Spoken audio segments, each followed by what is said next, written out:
Olá, meus amigos, sejam mais uma vez muito bem-vindos ao canal do Guache Futebol Debate, o canal que foi criado para falar de futebol e todo o seu entorno, né? A gente fala a respeito o que ocorre entre as quatro linhas e nos bastidores do futebol e até mesmo de outros esportes, tá? Para você que já nos conhece, peço muito que você me dê o tão desejado like, que você comente, que você compartilhe. E você que está chegando agora, espero que você goste do conteúdo que a gente está apresentando e que você se inscreva no canal e que também dê o seu like, que você comente, que você compartilhe. É muito importante esse processo todo, porque é só assim o algoritmo do YouTube vai conseguir levar a gente para mais pessoas, né? Vai tornar o nosso canal de maior relevância e vai começar a sugerir o nosso canal para outras pessoas, tá bom? Agradeço demais. Bom, então hoje a gente tem a sexta rodada do Campeonato Brasileiro, que começou com tudo, né? Sexta rodada já pegando fogo. E nós tivemos ontem 2 jogos, né? Nós tivemos o Mirassol empatando com o Atlético Mineiro lá em Mirassol. E nós tivemos lá no Ceará, São Paulo 1, Ceará 1, São Paulo 1. Bom, esse empate, mesmo sendo em casa para o Mirassol, eu considero um resultado muito bom, né? Considerando toda a trajetória, o envolto, que está envolto do Mirassol, né? Mas eu acho que dá para o Mirassol ir além. Pelo retrospecto do Mirassol, pelo que o Mirassol vem apresentando, eu acredito que dá para conseguir ali uma Sul-Americana com sobra, né? Tô acreditando muito nisso. Eu não sei também qual que é a extensão do elenco, né? Porque daqui a pouco a gente vai começar a ter uma série de problemas, né? E com certeza esse elenco vai ter que começar a ser girado e eu não sei exatamente como é que tá o Mirassol nesse aspecto. Tomara que esteja bem. Já o São Paulo, eu vi que muitos São Paulinos comemoraram esse resultado, esse empate, mas o São Paulo vem numa sequência muito grande de empates. Isso compromete seriamente a campanha, né? Se ele continuar com esse aproveitamento, lá na frente ele vai ter sérios problemas para conseguir a questão dos 45 pontos, né? Tô falando baseado no que aconteceu até agora, né? E baseado do que eu vejo do elenco, né? Porque o que você tem lá no elenco? Você tem o Oscar e tem o Lucas, né? Que são as bases ali, né? Que são os gigantes técnicos, né? A gente tem o Ferreirinha que está vindo muito bem, mas esses dois são importantes para o elenco, então eles não estão jogando, né? O Caleri está machucado, também não vinha com bom aproveitamento e está machucado, então o São Paulo tem que meio que colocar as barbas de molho, né? Bom, na sequência do campeonato a gente vai ter Flamengo e Corinthians. Eu acredito muito no Corinthians, eu acredito que o Corinthians vai conseguir trazer um resultado positivo, ao menos um empate. Acho que o Corinthians vai surpreender e tem tudo para surpreender o Flamengo lá dentro. Às 18h30 nós teremos o Palmeiras e o Bahia, jogo difícil também. Vamos ver se o Palmeiras consegue carimbar esse calendário de abril como um dos melhores aí dos últimos 4 anos. E a gente vai ter um clássico espetacular, vou assistir com certeza, né? Santos e Bragantino, eles vêm de realidades absolutamente diferentes e eu tô acreditando que hoje vai ser a grande atuação do Santos. Eu acho que o Santos vai ganhar, inclusive vai ganhar com uma certa sobra do Bragantino, né? Vamos lá. Bom, em relação ao retrospecto dos times no campeonato, né? Então você vê que o Mirassol, ele vem de uma derrota lá no início, né? Começou com uma derrota, né? Um balde de água fria para o Cruzeiro, inclusive. E depois ele veio com uma sequência de 2 empates, uma vitória contra o Grêmio e 2 empates com o jogo de ontem, né? É uma campanha ainda muito boa, né? No centenário do Mirassol, né? A primeira vez no Campeonato Brasileiro, mas é importante ali ter um pouquinho mais não vou dizer de disposição, né? De desejo de ganhar as vitórias, né? De desejo de ganhar as partidas, né? De desejo de ganhar as partidas, né? Eu acho que o Mirassol dá para ir um pouquinho mais, dá para pisar nesse acelerador aí, dá para conquistar resultados ainda mais expressivos. O São Paulo vem de uma sequência muito preocupante de empates, né? Teve 3 empates, uma vitória, agora teve 2 empates. Se no próximo tiver um empate e depois uma derrota, quer dizer, uma vitória, então vai ficar numa sequência de 3 empates, uma vitória. 3 empates, uma vitória. E isso fatalmente vai trazer grandes problemas para o São Paulo lá no final do campeonato, hein? O Corinthians veio com uma certa instabilidade, né? Então o Corinthians, que eu acredito hoje que vai conseguir um resultado positivo lá no Maracanã, ele veio de um empate, uma vitória, 2 derrotas e uma vitória, né? tá oscilando muito e o elenco do Corinthians, né? Principalmente o time do Corinthians, eu não considero que é um time para estar oscilando tanto, né?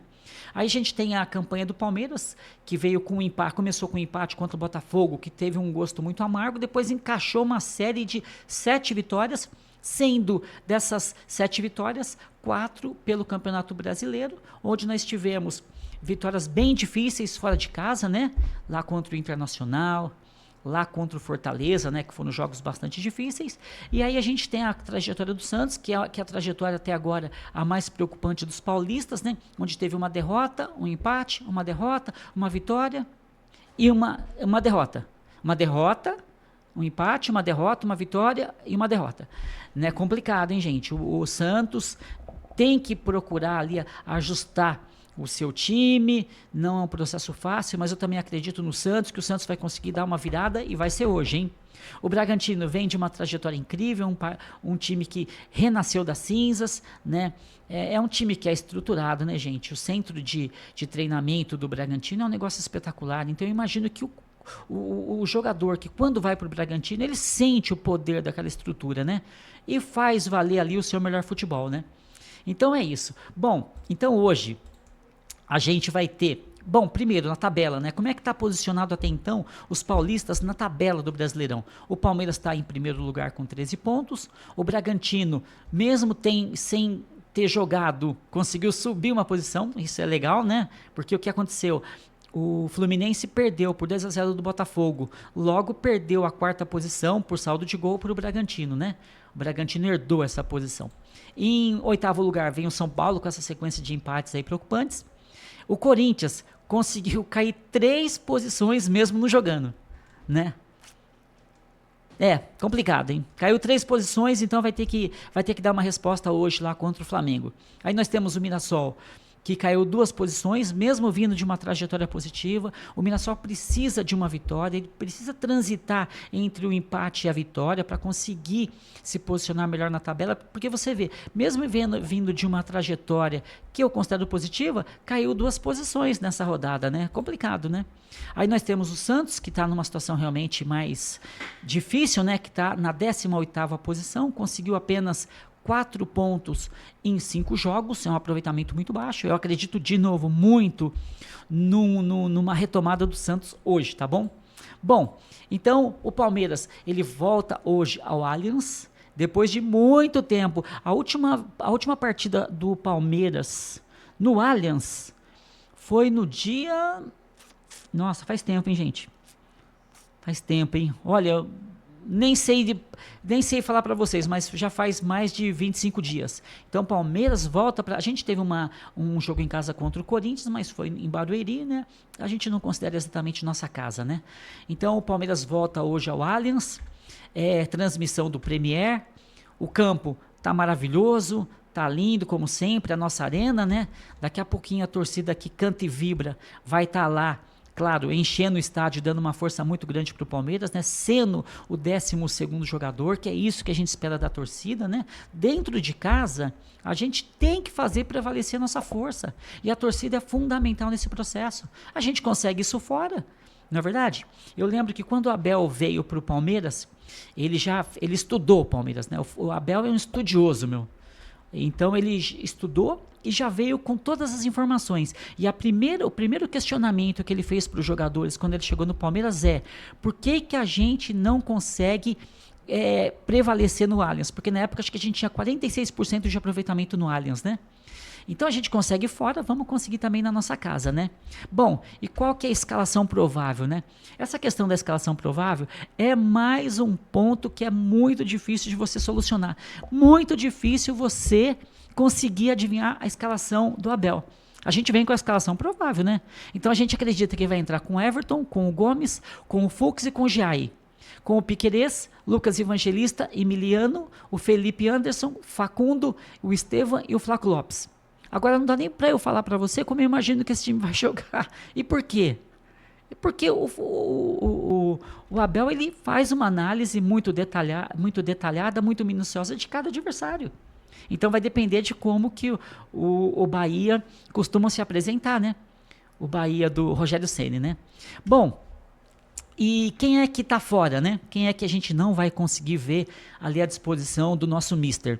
O Bruno Rodrigues, naturalmente, né, que tá voltando de uma lesão, 2 lesões na verdade, né? Ele teve uma lesão, quando estava prestes a retornar, lesionou novamente. Então nós temos o Bruno Rodrigues, o Murilo, o Veiga, o Mike, que estão num processo, numa transição física. Aí nós temos o Marcos Rocha, que está no cronograma individualizado. Eu nem sei o que seria um cronograma individualizado. Eu acho que deixaram ele na casa dele, lá assistindo o jogo. E a gente tem o Mikael, que graças ao Deivinho, que deu ali uma trombada e provocou entorse no tornozelo esquerdo, tá? Pendurados, a gente tem o Murilo, que não corre o risco de tomar esse terceiro cartão, já que ele está fora da lista de jogadores. Temos o Gomes, o Fuchs e o Richard Rios. Temos que tomar cuidado, hein, gente? Você vê que a gente está ali com o nosso centro da defesa, né, comprometido, né? Então, se esses 2 jogadores tomar cartão amarelo, a gente vai ter dificuldade no nosso próximo compromisso, né, já do calendário de maio, que deve ser contra o Vasco. Bom, a arbitragem é do Wilson Pereira Sampaio. Quando se fala de arbitragem é complicado, né? Porque sempre que você começa uma rodada, a pergunta é uma só. Qual é o time que vai ser prejudicado nessa rodada, né? Não que a gente esteja desconfiando da pessoa física, né? O que a gente desconfia, o que a gente lamenta e que a gente torce muito para que seja mudado, alterado e ajustado é essa condição do árbitro ser amador. Não dá mais para tolerar profissionais amadores, eles são amadores, e também, claro, uma retaguarda, um respaldo envolvendo treinamento físico, técnico, psicológico para esse pessoal, que é muito importante aí na condição do espetáculo, e a gente fica muito chateado quando a atuação deles prejudica o espetáculo, né? Complicado, né, gente? Bom, então é isso. Eu quero pedir novamente para vocês, tá? Primeiro que todos os torcedores tenham muita sorte. A gente vai voltar depois da rodada para repercutir, né? Quem foi que conseguiu subir aí na tabela. Tomara que seja o Palmeiras, tá? Cada um de vocês que torçam para os seus times, tá bom? Então a gente vai repercutir depois do jogo. Então vamos ver quem é que vai chorar e quem é que vai rir. Quem é que vai dormir bem ou quem é que vai ter uma noite complicada, tá bom? Grande beijo e até o próximo vídeo, que vai ser a respeito das consequências dessa 6ª rodada. Valeu!